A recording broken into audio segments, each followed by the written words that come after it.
इस वीडियो में हम बात करेंगे कि सर्च इंजन किस तरह के हैं, कितने टाइप्स के हैं और वो कैसे कैसे यूज़ होते हैं। बहुत सारे सर्च इंजन आप देखते रहते हैं अपनी डेली लाइफ में, बहुत सारे सर्च इंजन आप देख चुके हैं जो अब आप नहीं देखते हैं। तो हम मज़ीद डिटेल में जाएंगे कि कितनी टाइप्स की कैटेगरीज होती हैं सर्च इंजन्स की और उसमें वो क्या क्या रोल प्ले करते हैं। सो सर्च इंजन जैसे हम पहले जिक्र कर चुके हैं कि SEO सर्च इंजन ऑप्टिमाइजेशन में तीन चीज़ें बड़ी अहम हैं। सर्च जिस पे हमारी बात हो चुकी है, सर्च इंजन जिस पे हम अभी बात करेंगे, एंड देन ऑप्टिमाइजेशन जिस पे बाकी पूरा हम डिस्कशन करते रहेंगे। लेकिन सर्च इंजन्स क्या होते हैं, वो किस तरह के होते हैं, उसमें हम मज़ीद डिस्कस करेंगे कि फॉर एग्ज़ाम्पल आपने अगर कोई मैप्स पे सर्च करना है तो आप गूगल मैप्स पे जाके सर्च करते हैं, वो एक डिफरेंट तरह का सर्च इंजन है। अगर आपने वीडियो सर्च करनी है तो आप यूट्यूब पे जाके सर्च करते हैं। अगर आपने कोई और इंफॉर्मेशन सर्च करनी है तो उसका एक डिफरेंट सर्च इंजन है। वक्त के साथ साथ जिस जिस तरह से इंफॉर्मेशन बढ़ती जा रही है उसकी कैटेगरीज भी बढ़ती जा रही हैं, डिफरेंट कैटेगरीज के डिफरेंट सर्च इंजन भी बढ़ते जा रहे हैं। और ये सब चीज़ें इंसान की बेहतरी के लिए, इंसान को आसानी पहुंचाने के लिए ये सारी चीज़ें टेक्नोलॉजी हमें सहूलत प्रोवाइड करने के लिए मज़ीद ईजादात करती जा रही है। जिस तरह कि आप देख सकते हैं कि इस वक्त तकरीबन ये कुछ मेन टॉपिक्स लिखे हुए हैं जिसमें काफ़ी सारी टाइप्स हैं सर्च इंजन की। For example general search engine है जिसमें गूगल या बिंग या ऐसे दूसरे जो जनरल सर्च इंजन जो सब कुछ सर्च करते हैं वो मौजूद हैं। बट फिर बहुत सारे सर्च इंजन हैं जो सिर्फ वीडियो सर्च करते हैं, जैसे कि यूट्यूब एक बड़ा सर्च इंजन है, उसमें सिर्फ वीडियोज़ आप सर्च कर सकते हैं। इमेज सर्च के लिए आप गूगल इमेजेस पे जाते हो, आप गूगल इमेजेस पे देखते हैं कि क्या क्या इमेजेस आपको चाहिए तो आप गूगल इमेजेस पे सर्च कर लेते हैं। बुक सर्च के लिए गूगल ने एक डिफरेंट बुक सर्च बनाई है, लेकिन उसके अलावा भी बहुत सारे सर्च इंजन हैं जो सिर्फ बुक्स या बुक्स के टाइटल्स या उसके मैन्यूस्क्रिप्ट्स, उसमें इंफॉर्मेशन या रिसर्च के लिए जो लोग सर्च करते हैं वो बुक सर्च इंजन यूज़ करते हैं। इसी तरह से ऑडियो सर्च इंजन हैं, फिर लोकेशन सर्च इंजन जैसे गूगल मैप्स की बात हुई अभी।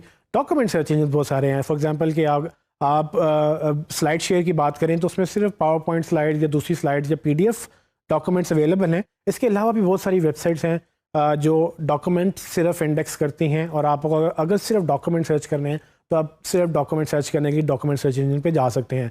इसी तरह से जॉब्स के सर्च इंजन हैं जहाँ पर आपको सिर्फ जॉब्स मिलती हैं, वहाँ लोग जॉब्स पोस्ट करते हैं, आप जॉब्स सर्च करते हैं।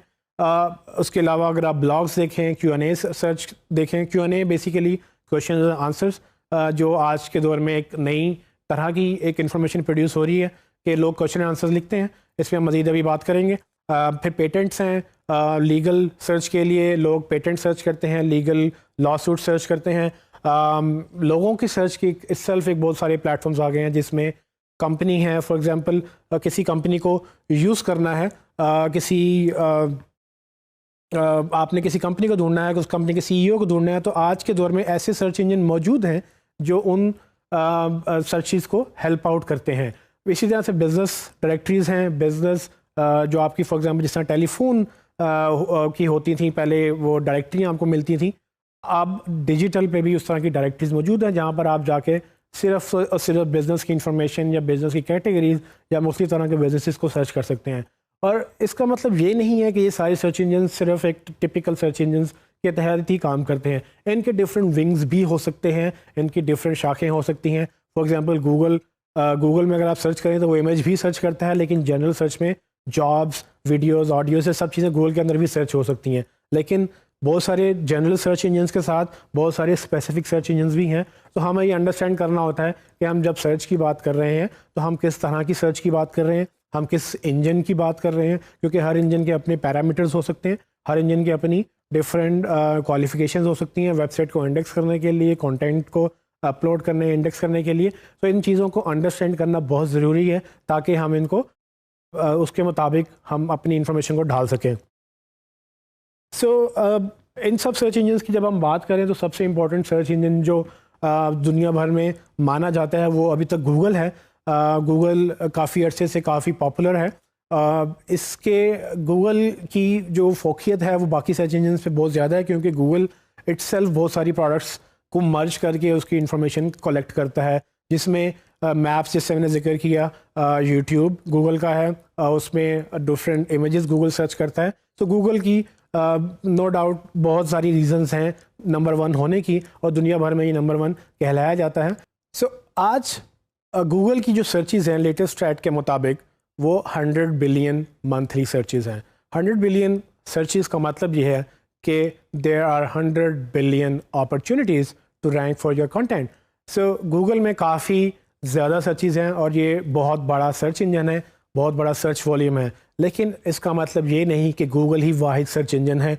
गूगल के अलावा बहुत ज़्यादा सर्च इंजन्स और भी मौजूद हैं। फॉर एग्ज़ाम्पल बिंग जो माइक्रोसॉफ्ट का सर्च इंजन है, जो एमएसएन से चेंज होकर एमएसएन की टेक्नोलॉजी को अपडेट करके माइक्रोसॉफ्ट ने उसका नाम बिंग रखा, और बिंग.com बेसिकली गूगल माइक्रोसॉफ्ट का सर्च इंजन है जो गूगल के कंपैरेटिवली यूएस के अंदर तकरीबन बिंग का तकरीबन 30% के अराउंड शेयर है यूजेज का, जिसमें बहुत सारे लोगों का मानना ये है कि ये शेयर बेसिकली इसलिए है क्योंकि माइक्रोसॉफ्ट विंडोज़ के साथ बिंग बाय डिफ़ॉल्ट एक सर्च इंजन जाता है। आपके इंटरनेट एक्सप्लोरर में बिंग बाय डिफ़ॉल्ट सर्च जाता है, और माइक्रोसॉफ्ट की अपनी बहुत सारी प्रोडक्ट्स हैं उसके अंदर Bing by default as a search जाता है। लेकिन इसके बावजूद कि बिंग एक दूसरा बड़ा सर्च इंजन है यूएस के अंदर, सिर्फ बाकी जगहों के स्टैट्स हमारे पास मौजूद नहीं है, लेकिन गूगल के पास फिर भी 70% के अगेंस्ट लाइक 70% के अराउंड उनके पास गूगल के पास मार्केट शेयर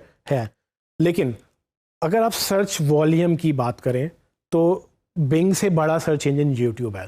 तो यूट्यूब को हम नॉर्मली सर्च इंजन नहीं समझते। यूट्यूब को लोग समझते हैं कि ये एक वीडियो की वेबसाइट है, लेकिन YouTube itself search engine category में दूसरे नंबर पे फॉल करता है based on it's number of searches. तो यूट्यूब के ऊपर जितनी सर्चेज होती हैं, गूगल के बाद YouTube is basically the second biggest search engine in terms of searches per day. So YouTube के ऊपर तकरीबन 75,000 वीडियोस एक सेकंड में देखी जाती हैं। Students, 75,000 videos are watched on YouTube per second. ये आज के स्टैट्स हैं, मे बी ये इन फ्यूचर चेंज हो जाए, लेकिन इस वक्त यूट्यूब सेकंड बड़ा सर्च इंजन है। एक और कैटेगरी है हमारे पास इंफॉर्मेशन की, जिसमें लोग सवाल पूछना चाहते हैं बहुत सारे, और वो सवालों के जवाब भी ढूंढना चाहते हैं। तो आपके पास अक्सर ऐसे सवाल होते हैं जिनके जवाब आपको नहीं पता, लेकिन आपको ये भी नहीं पता कि वो जाके कहाँ से बात करें, किससे पूछें। तो आप क्या करते हैं, एक और वेबसाइट है कोरा के नाम से। कोरा क्या करती है, कोरा में आप जाते हैं, इसमें सिर्फ सवाल और जवाब है। सब जिसको कुछ पता नहीं है वो जाके एक सवाल लिखता है, और बाकी कम्युनिटी जिनको वो पता है वो उसको जवाब देती है। इस सवाल जवाब की वेबसाइट के तहत वो एक बहुत बड़ा मीडियम बन चुका है, और ज़रूरी नहीं कि आपने जो सवाल सोचा है वो पहले आपको ही समझ आया।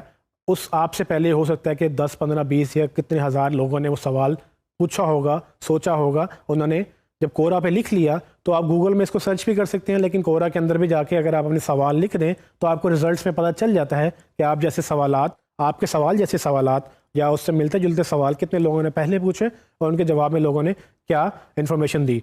सो इसी के तहत अगर हम बात करें तो रीजनल सर्च इंजन बहुत इंपॉर्टेंट हैं। फॉर एग्जांपल चाइना में गूगल चूँकि दुनिया में नंबर 1 है, लेकिन चाइना में नहीं है। चाइना में लोग पसंद करते हैं बेदू। बेदू चाइनीज़ सर्च इंजन है जो कि सिर्फ चाइना में चलता है। मोस्ट ऑफ द टाइम्स चलता हर जगह पे है, लेकिन चाइना में बहुत ज़्यादा पॉपुलर है। सो बेदू एक लोकल सर्च इंजन है। इसके साथ अगर हम नेक्स्ट एक और सर्च इंजन है जिसका नाम इंटरनेट आर्काइव है। ये क्या करते हैं, ये वेबसाइट है जिसमें दुनिया भर की इंफॉर्मेशन की वो कोशिश कर रहे हैं कि आर्काइव बनाएं। आर्काइव का मतलब एक लाइब्रेरी की तरह एक कैटलॉग मेंटेन कर रहे हैं। तो फॉर एग्जांपल आपकी एक वेबसाइट आज एक एग्जिस्ट करती है, लेकिन अगर वो डिलीट हो गई है और अब वो एग्जिस्ट नहीं करती है, आपको इंटरनेट आर्काइव में अगर वो स्नैपशॉट उन्होंने लिया हुआ है उस वेबसाइट का, तो आप जाके सर्च कर सकते हैं। आपको सिर्फ जाके ये करना है कि आप वो इंटरनेट आर्काइव पे जाएंगे, अपनी वेबसाइट लिखेंगे, वो वेबसाइट सर्च करेंगे और वो आपको कैलेंडर दिखा देगा कि उसने वो वेबसाइट कितनी कितनी दफ़ा और किस किस दिन उसने इंडेक्स की थी। आप किसी भी स्नैपशॉट में फॉर एग्जांपल आपने पिछले साल में दिसंबर या उससे नवंबर, मतलब जितना आपने पीछे जाना है, जब उन्होंने फर्स्ट टाइम उसको देखा और जब उन्होंने लास्ट टाइम देखा, वो आपको सारी वो डिटेल्स बताते हैं। और आप किसी भी दिन किसी भी मौके पर वो ओपन करके वो उस वक्त वो वेबसाइट कैसी लगती थी वो आप देख सकते हैं। मे बी आप बहुत सारी वेबसाइट जो अपडेट हो गई हैं उनका पुराना वर्जन देखना चाहते हैं कि वो कैसी दिखती थी, या वो डिलीट हो गई हैं, आप उनको देखना चाहते हैं वो कैसा था। आप इंटरनेट आर्काइव सर्च इंजन पे जाकर सिर्फ वो इन्फॉर्मेशन सर्च कर सकते हैं। सो इसके अलावा एक और सर्च इंजन है डक डक गो के नाम से। ये search engine basically privacy focus search engine है। बाकी सर्च इंजन क्या करते हैं, आपकी हैबिट्स ट्रैक करते हैं। उन्होंने पैसे बनाने हैं तो वो आपकी हैबिट्स ट्रैक करके आपको रेलिवेंट एड्स दिखाते हैं। डक डक गो ये कहते हैं कि हमने प्राइवेसी आपकी कॉम्प्रोमाइज़ नहीं करनी।